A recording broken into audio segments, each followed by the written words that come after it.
सोमनाथ की धरती पर जगन्नाथ जी की धरती के लोगों का स्वागत है।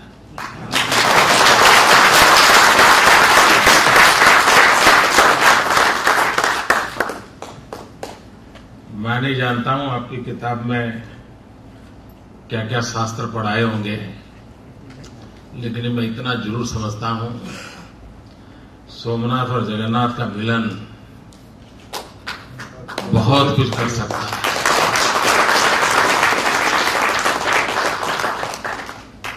उड़ीसा और गुजरात का मिलन भी बहुत कुछ कर सकता है, और पश्चिम और पूरब का मिलन भी बहुत कुछ कर सकता है।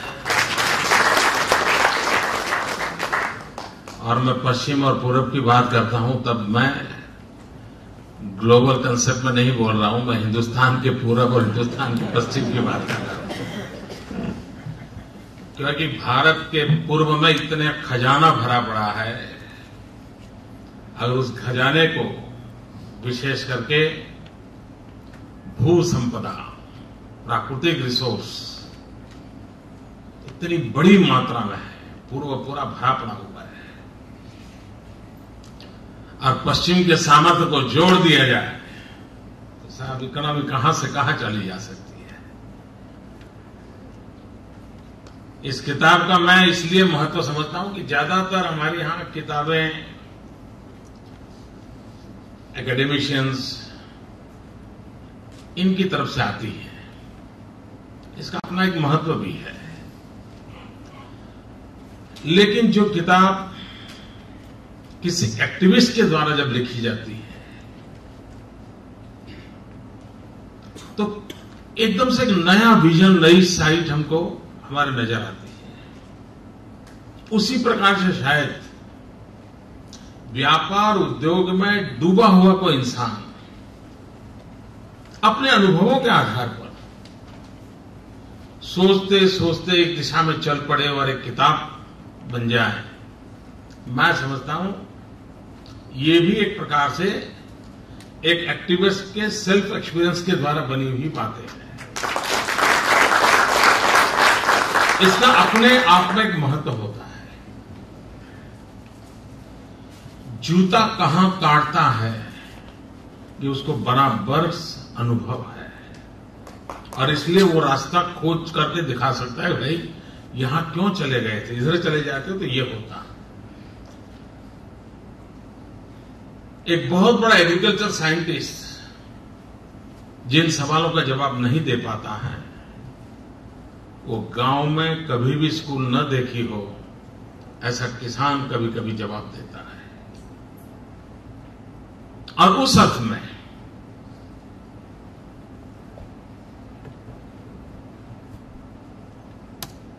बना बनाया बगीचा और उसके फूल का जितना महात्म्य होता है, हमें स्वीकारना होगा कि घने जंगल में अपने आप उगे हुए फूल का भी महत्व होता है।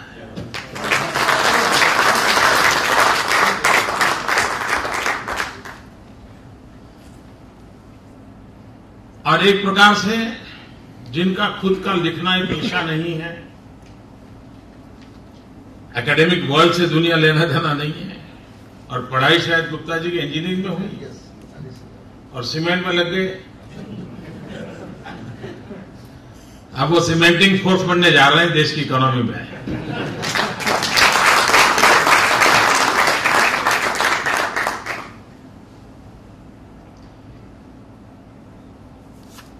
हमारे देश में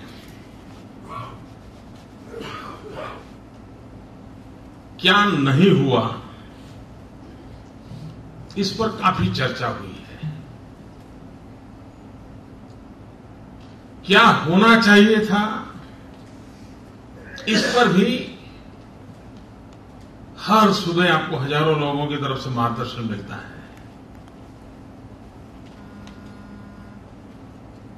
पर बारीकियों से क्या संभावनाएं पड़ी हुई है, उन संभावनाओं को तराशने के लिए कौन से संसाधन है,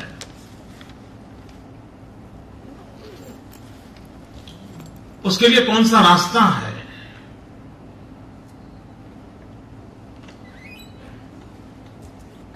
उसका टाइम फ्रेम क्या है, किन चीजों को किस तरफ देखा जा सकता है, अगर उस पर हम बल देते हैं तो बहुत बड़ा लाभ हो सकता है। अगर हम दुनिया के समृद्ध देशों की ओर देखें तो वहां एक विशेषता रही है कि उस देश के पॉलिसी फ्रेमवर्क जब होता है तब यूनिवर्सिटीज का बहुत रोल होता है।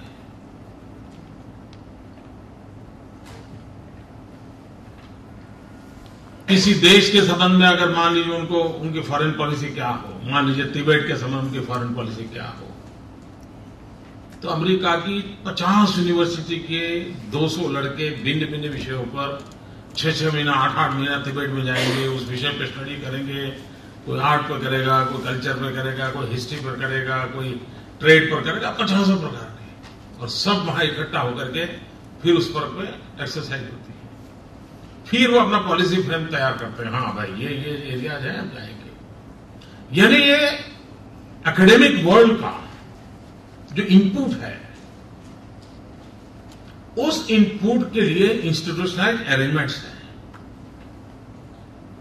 हमारे यहां हजारों नौजवानों ने पीएचडी की होगी,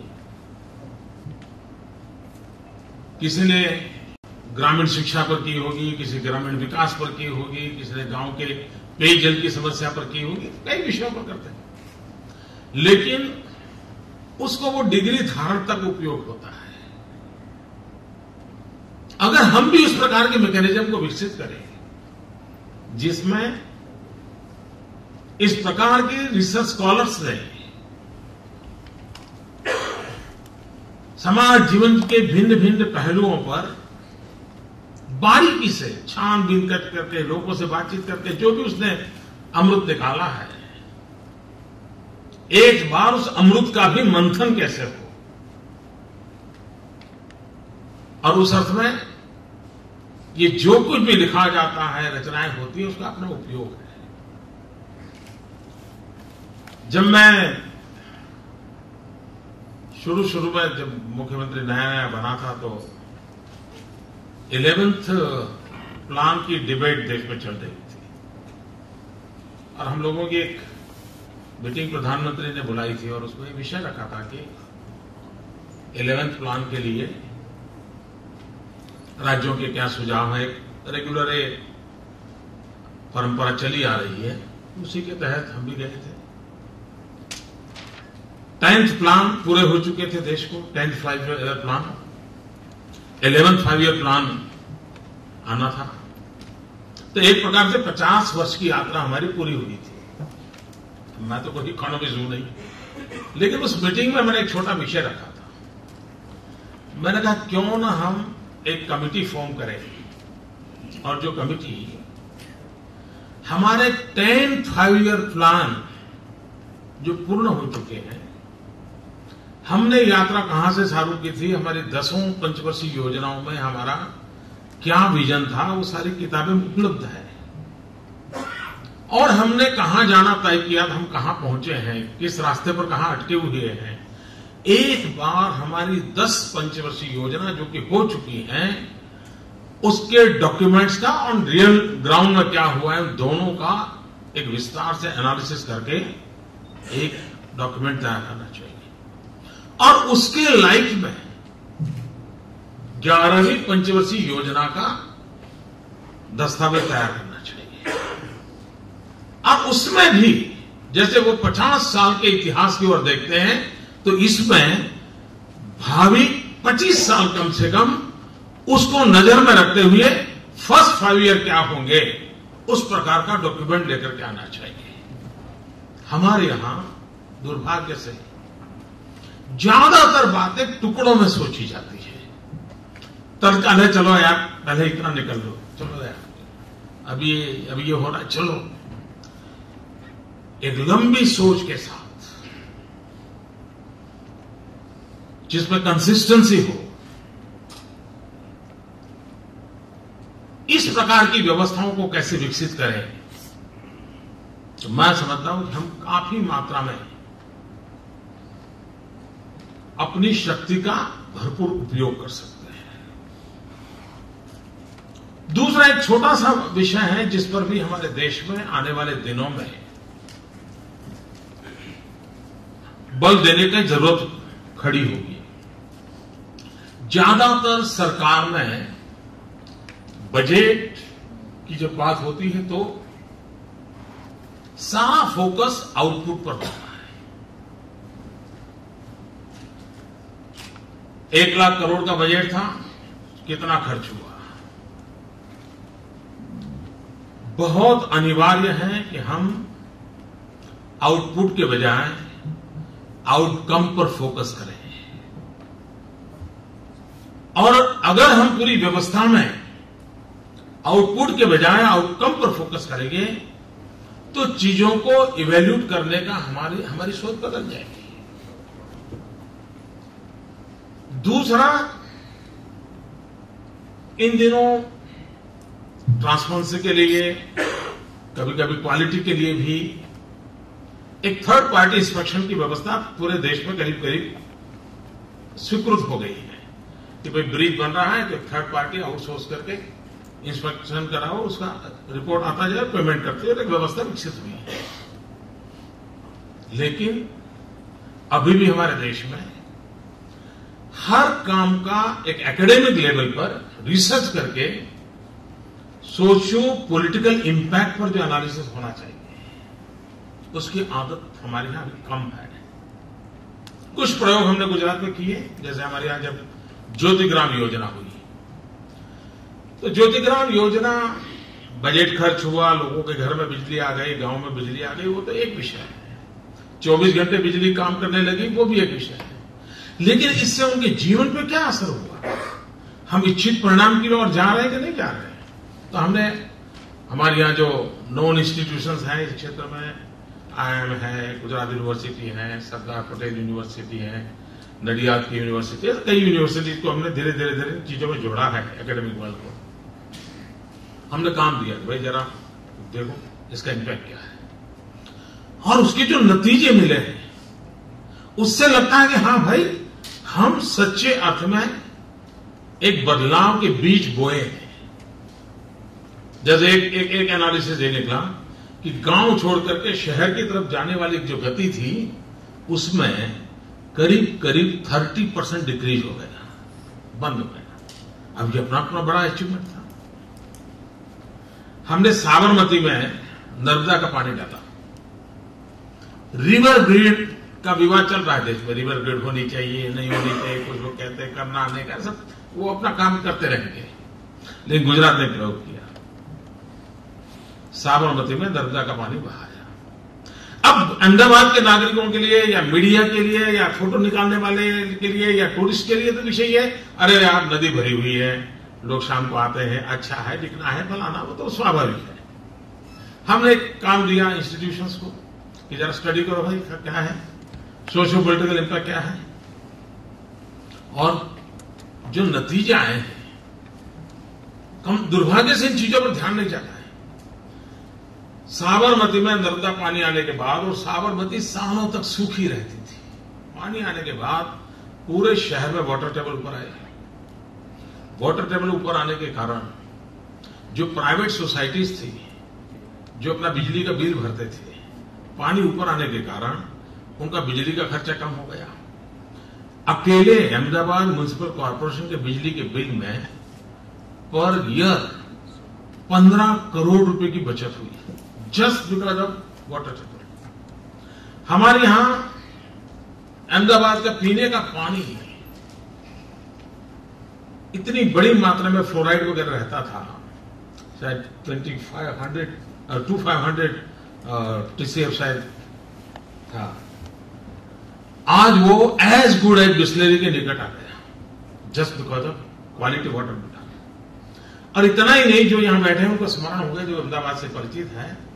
एक जमाना ऐसा था कि अगर 5 दिन 7 दिन अगर लगातार बारिश हुई, और उस समय आप अखबार देखोगे निकाल के, सारे अखबार अस्पतालों के फोटो से भरे पड़े रहते थे कि अस्पताल में जगह नहीं है, लॉबी में लोग सोए हैं, डॉक्टर नहीं है, और यही होता था।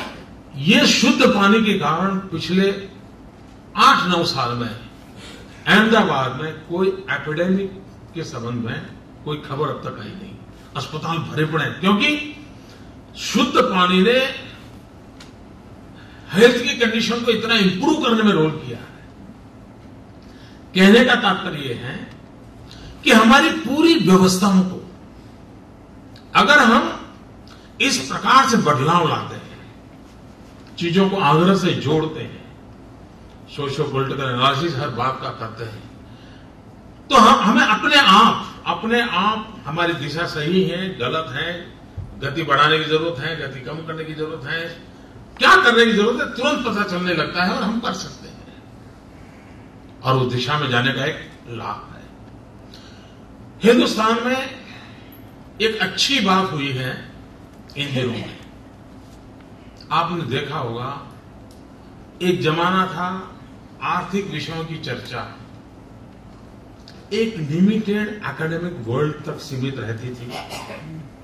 थोड़े बाहर जाएं तो थोड़े जो जागरूक पढ़े लिखी जो जनरेशन व्यापार जगत में आई है वो जुड़ते थे, फाइनेंशियल इंस्टीट्यूशंस जुड़ती थी, और करीब करीब ये वहीं तक सीमित रहता था।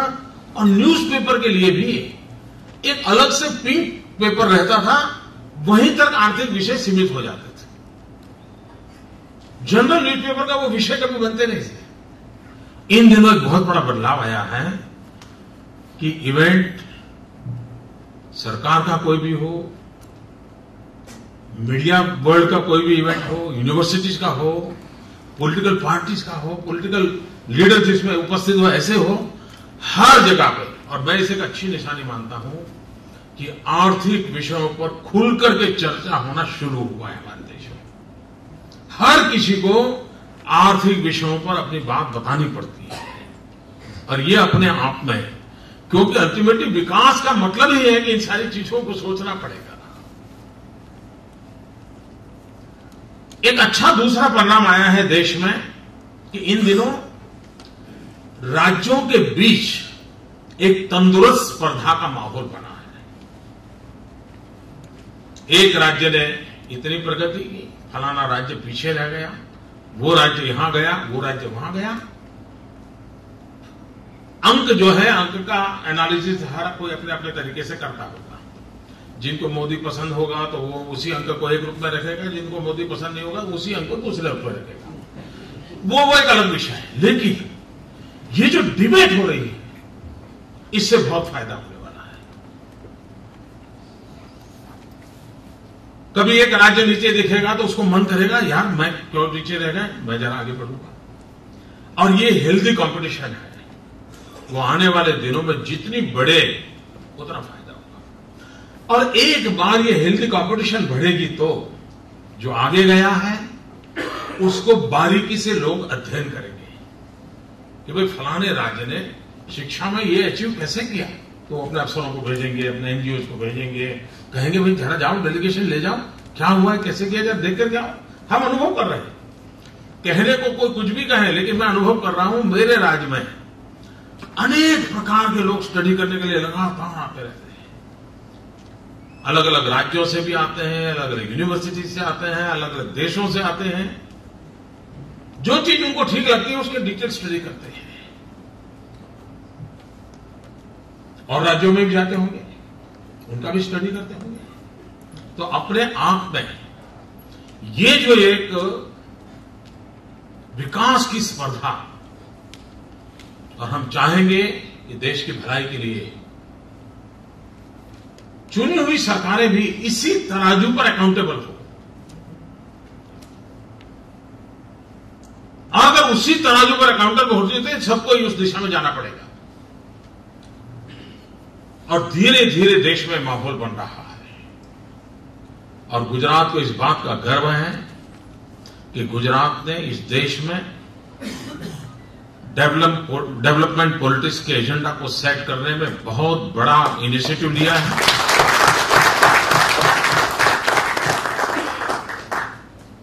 और आज हर क्षेत्र में हर एक को डेवलपमेंट की चर्चा करनी पड़ रही है। चर्चा के लेवल पर करीब करीब सभी आए हैं, इंप्लीमेंटेशन के लेवल पर बारी बारी से आते जाएंगे, लेकिन आना होगा। और यही जो अल्टीमेटली हमारे देश को आगे बढ़ाएगा। दूसरा हमारी समस्या ये है, हमारे देश की आदतन समस्या है, वो हमारे वर्क कल्चर की है। और उसके कारण क्या होता है, चीजें टुकड़ों में रहती है। एक पूर्ण रूप से अगर हम चीजों को देखें तो हमारे रिसोर्स का वेस्टेज कम से कम होगा और हम उत्तम से उत्तम परिणाम ला सकते हैं। अगर कहीं पर अब किसी जमाने में, मैं आज नहीं कहता, किसी जमाने में जो भी अगर सरकार होती और उसने ये तय किया होता कि जहां कोयला है वहीं बिजली के कारखाने लगाएंगे और उसी बिजली को ग्रिड सिस्टम से दुनिया हिंदुस्तान के कोने कोने में पहुंचाएंगे, तो ये इकोनॉमिकल रहता कि नहीं रहता। कोयला निकालो, कोयला उठाओ, दूसरे राज्य में कोयला ले जाओ, फिर उस कोयले के लिए ऊपर चलने वाला बिजली का कारखाना लगाओ। यानी हम इन चीजों को कैसे जोड़ते, अगर जोड़ने का प्रयास हुआ होता तो हो सकता है कि शायद हमारी स्थिति भिन्न होती। हमारी स्थिति भिन्न, हिंदुस्तान का 2/3 हिस्सा समुद्री तट से जुड़ा हुआ है, लेकिन हमने कभी भी एक इंटीग्रेटेड समुद्री तट की पानी में यातायात की व्यवस्थाएं विकसित नहीं की। वरना कंडला पोर्ट से मुझे अगर मानो को सामान ले जाना है और भाई आंध्र में ले जाना है, तो मैं हिंदुस्तान को चीर करके बाकी सब खर्चा उठा करके जाने के बजाय समुद्र मार्ग से अगर मैं वाइजैक जाकर के माल छोड़ देता, तो हम कितना इकोनॉमिकल और कितना बड़ा इंस्टीट्यूशन हमारा डेवलप होता। ज्यादातर हमने उस पर बल नहीं दिया है। यानी समुद्र तट का पानी के मार्ग से यातायात की व्यवस्थाओं को विकसित करने का काम अगर पहले हुआ होता, और हो सकता है उस व्यवस्था से आज हम कार्बन क्रेडिट कमाते होते, हम बहुत कुछ चीजों को कर सकते थे। यानी कभी कभी ध्यान में आता है, हाँ भाई ये जगह पे ये होता तो अच्छा होता। कम मात्रा में कहीं प्रयास हुए भी होंगे, लेकिन शायद तत्कालीन समय में शायद कोई उसको पूरा बल नहीं मिला होगा। जो भी हो, कहने का बड़ा तात्पर्य यह है कि हम natural resources, human resources, skill, need और उसके लिए हमारी पॉलिसी और उसके लिए योग्य लीडरशिप क्वालिटी, इन सब और इन सारी चीजें इस देश में उपलब्ध है। ऐसा नहीं है कोई बाहर से इंपोर्ट करना पड़े, सब कुछ इस देश के पास है। अगर न होता तो ये देश किसी जमाने में सोना की चिड़िया न होता। कुछ तो होगा तभी तो रहा होगा भाई। और इसलिए उस विश्वास के साथ हम अपने देश को आगे बढ़ा सकते हैं, हम अपने देश की सेवा कर सकते हैं। ये विश्वास प्रत्येक भारतीय के अंदर पैदा होना चाहिए। अभी गुप्ता जी बता रहे थे, लेकिन पता नहीं क्या कहना चाहते थे। वो कह रहे थे कि मोदी जी ने गुजरात का कर्ज तो चुका दिया है, अब हिंदुस्तान का कर्ज चुकाएं।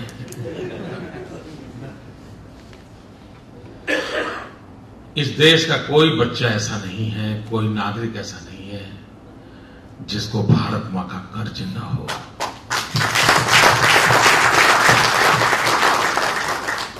भारत मां का कर्ज सिर्फ मोदी के ऊपर नहीं है, हम सबके ऊपर है।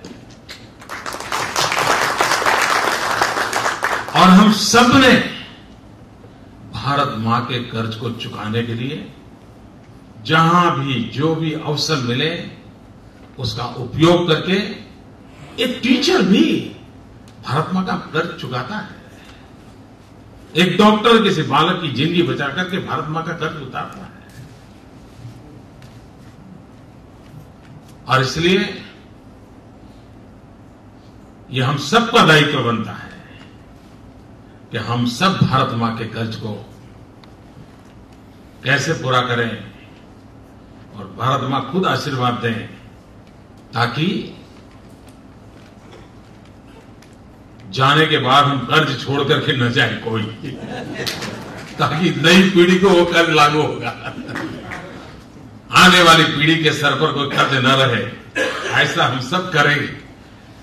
मैं गुप्ता जी के इस प्रयास को अभिनंदन करता हूं। उन्होंने, और जब मुझे मिले थे तो बता रहे थे कि वो ऐसा उनको इसमें रुचि लग गई कि पिछले 1.5-2 साल से उन्होंने बिजनेस ही बंद कर दिया। कारखाने वारखाना सब बच्चे लग गए और खुद इसी में लग गए। देखिए, इन लोगों के लिए खतरा मत बन जाना।